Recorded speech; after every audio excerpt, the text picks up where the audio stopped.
All right, what is up, y'all? Welcome to G-Eazy Fades. Good to see ya. Today we are doing a medium skin fade. And so starting off, let's get right into it. I have put my 1.5 guard on my clipper. I've opened it about halfway, and right now I'm just debulking. I'm starting halfway up the head, and I'm taking my guard straight up to the parietal ridge where his head starts to kind of round out. As you can see, as I get toward the back, I'm still flicking out because I want to preserve his head shape. I want to make sure that the back of his head doesn't look too flat. And I'm remembering that I'm giving my client a fade that's slightly contoured, a little bit dropped in the back. And so I want to preserve some bulk there. And next up, I'm starting out with my trimmers. I'm taking those bad boys and starting right at the bottom of his vertical bar. And I'm just going in and gently tapping away, curving my guideline down towards the back so that he gets a little bit more of a tailored result here.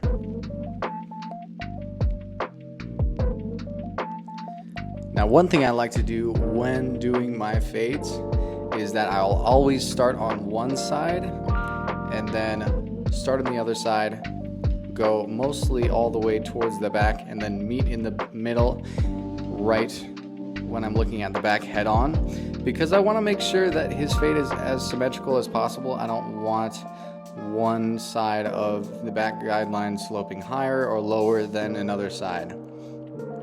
Then I will take my trimmers and I will just bald out the very bottom portion.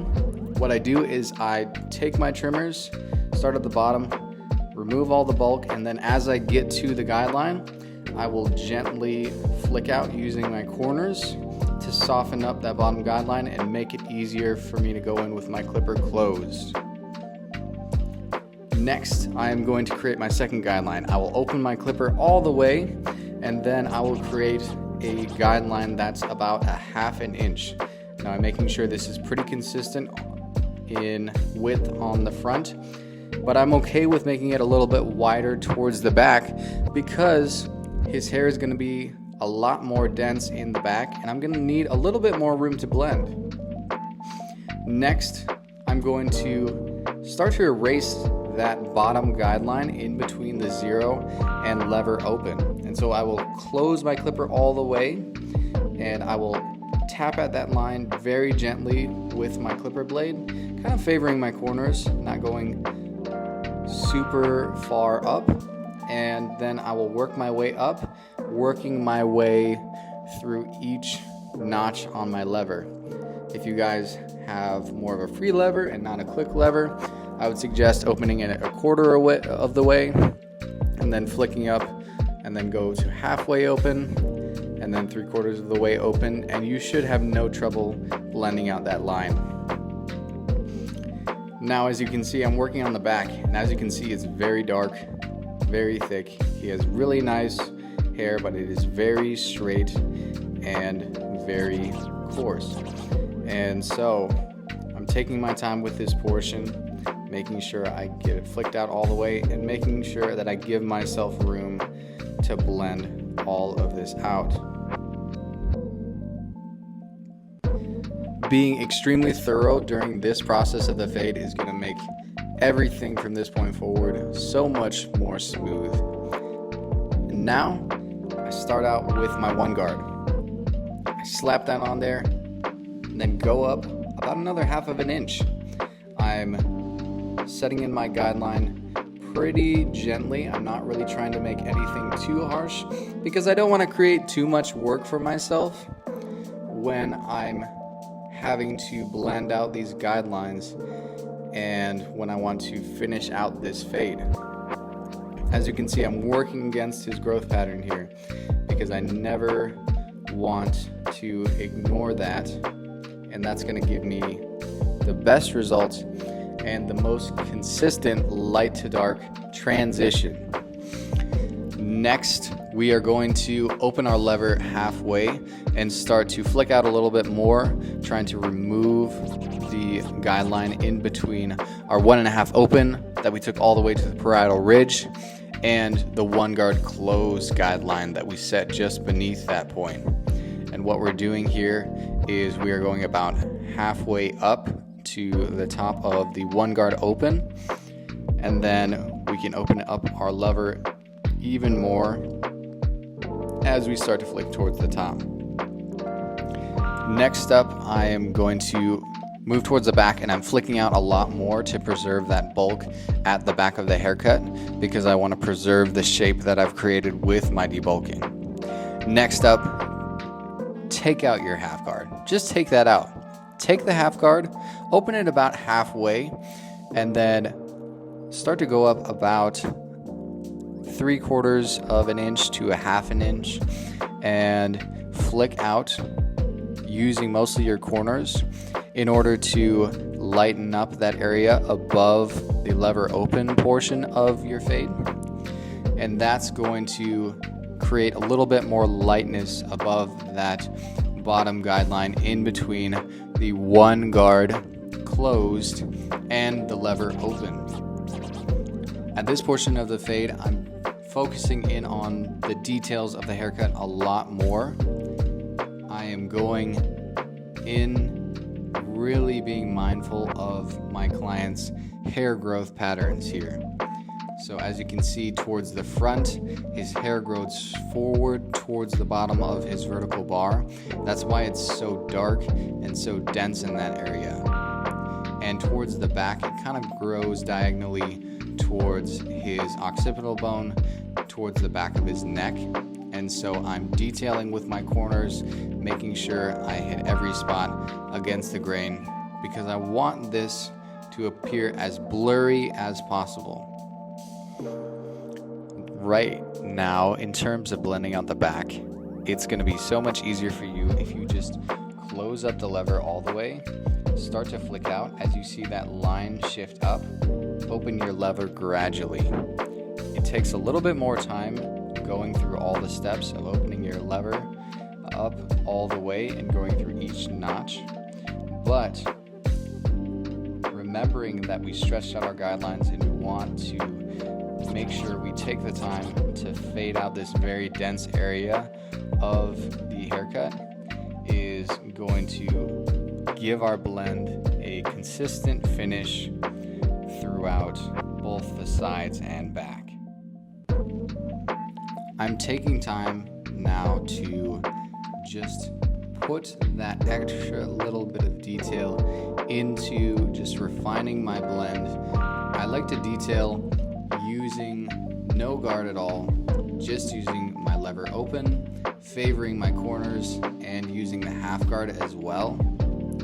And so right here, you'll see me just barely touching the hair on the head, but being super precise, super detailed in how I finish off the fade. This is going to make all the difference in giving your client a real quality custom haircut that looks really refined and really well polished. And so I recommend that you do this for every client. Make sure your steps are as quick as possible so that you have some time to refine at the end of your fading process. Next up, we are going to get into the shear cutting portion of the haircut. My client does like the comb over look, and so our first step is going to be addressing all the weight, all the overhanging hair on the side of his head that he combs it towards. And so first off, what I'm doing is I'm combing the hair up from the bottom, and I am taking my shears and just removing all that overhanging weight. As you can see, as I get to the front of the head, I am projecting the hair out a little bit farther as I get right past the ear, just so he has a little bit more length that he can use for styling. Once I do that, I create a section starting at his recession point, and what I will do there is I will remove any overhanging hair because I don't want to give him a boxy or squared out look. As you can see, I'm refining using shear over comb. That way I can give him the best shape possible that I can't really achieve using Now, when I'm using shear over comb, one thing I want to be really mindful of is the fact that I want my steel blade, the bottom blade on my shears, to be parallel with my comb so that I can get the most precise results. That's right, I said precise. Do what you want with it. Deal with it. Anyways, I am going to start to build even more shape. That's why I love shear over comb, is that you can create graduation and you can build weight, you can create shape at the same time. That's one of the many reasons that I think you should add it to your arsenal of skills as a barber. Not only that, but shears are also useful for detailing and really fine-tuning, as you can see here. Next thing I do when I'm starting out cutting the length on top is I create a profile or mohawk sectioning, starting in the center of the head and just following the head shape. And what's nice about this is you can create a little bit more length. You can create graduation by increasing the length as you go to the front or the back, depending on your preference or the style that you want to achieve. And you can go in, as you can see here, you can take horizontal sections, you can go in on either side, project the hair, know exactly what length you want to cut the surrounding strands of hair to, and just follow that guide.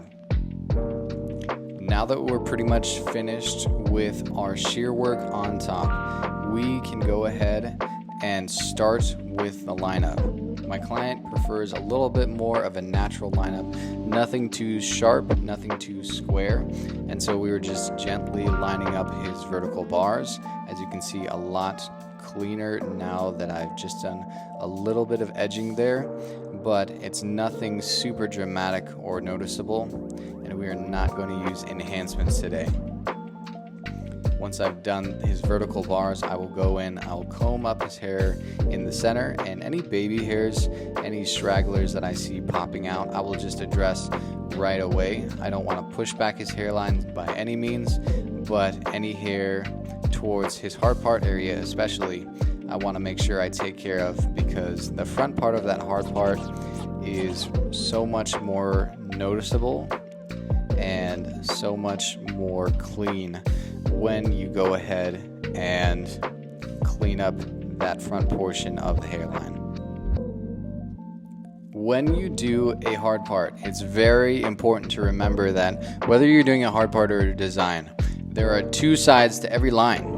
And so using the steel blade on your trimmers to refine each side of the line is going to give you a much cleaner result, and it's also going to make sure that you can get a really precise line that's really narrow and not too thick.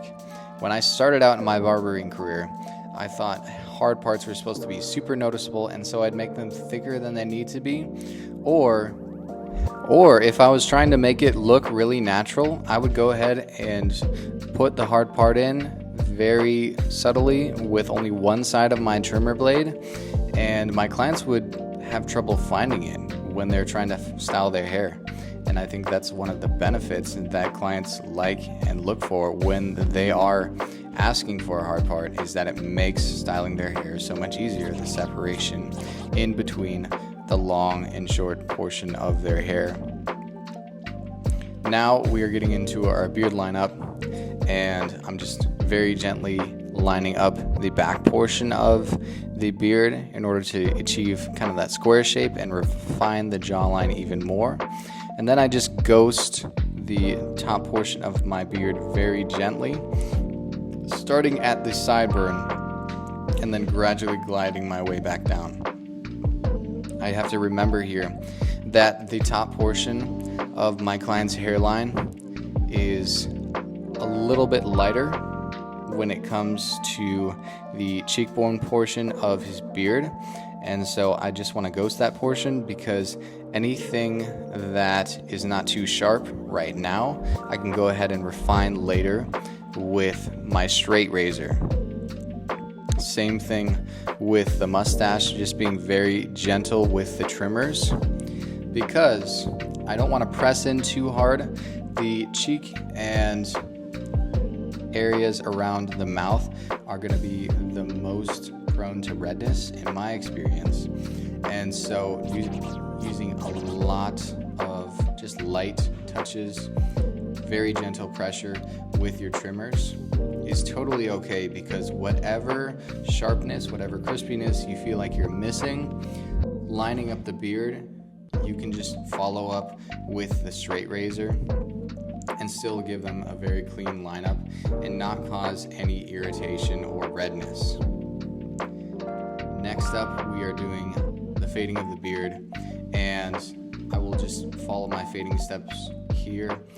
Start with lever closed, open it up as you go down, and I usually freehand my beards pretty frequently when I'm fading it in, and I don't use a lot of guards. And then in order to preserve the fullness and still make sure the beard looks very dark, I will go in with my guard and go with the grain. This takes care of a lot of flyaways. It gives them a really nice shape that's a lot closer to the face, so it looks a lot cleaner, and it doesn't make their face look too round, and it still keeps it very dark. And as you saw on that goatee portion, I just use my clipper, I open the lever all the way, and I just gently rake down going with the grain, and that keeps it dark, but it makes sure that it's not too full, not too long, not bothering the client at all. And on the bottom here, I'm establishing my length just by using the jawline as a reference, and then establishing kind of what length I want to have on the bottom in reference to the jawline. And then I'm freehanding my way towards the neckline, but I'm never touching the neckline because I don't want to scrape the client's neck at all with my clippers. I start on one side, I establish my length on the other, and then I meet in the middle. Usually, once you do that, you're able to connect them pretty seamlessly. You might see a little bit of a point in the center, but you can always go ahead and take care of that with your clipper just by using freehand and using your trimmers. Next up, I will go ahead and comb everything down, make sure that I have room at the neckline so I can clear everything out with my trimmers. I just use the trimmers for the bottom neckline here because I like to do my best to make sure that I don't give any clients bumps or irritation. The neckline is, in my experience, the area that is most prone to razor bumps or ingrown hairs, and so I avoid using my foil shaver and I avoid doing straight razor shaves on the neckline for that reason. I just use my trimmers. I find that I can get a really good result in terms of the sharpness of the beard neckline here and the closeness that I can achieve. Next, take out your razor, take that bad boy out, and holding it at a 45-degree angle, I will apply tension to the skin and gently start to tap in my line. Remember that the more tension that you hold on the skin equals more curvature in the line that you create. And so I use more curvature on the sideburn portion going down towards the cheekbone than I do towards the mustache. And so I want to make sure I use more tension in that area, and I tap in with my razor a little bit more than I do towards his mouth and mustache area. Now, every time I line up with the razor, I am almost certain that I'm not going to get a completely straight, completely precise line right away. And so I think it's important for you, especially starting out using straight razor work, to not try to create the cleanest or crispiest line right away. Don't do that.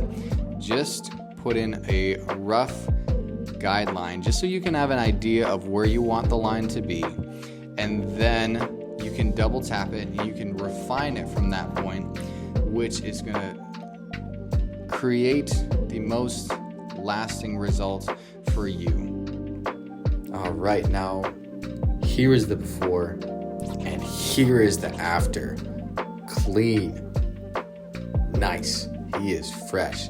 If you guys like this cut, drop a like, leave a comment, and subscribe. Peace.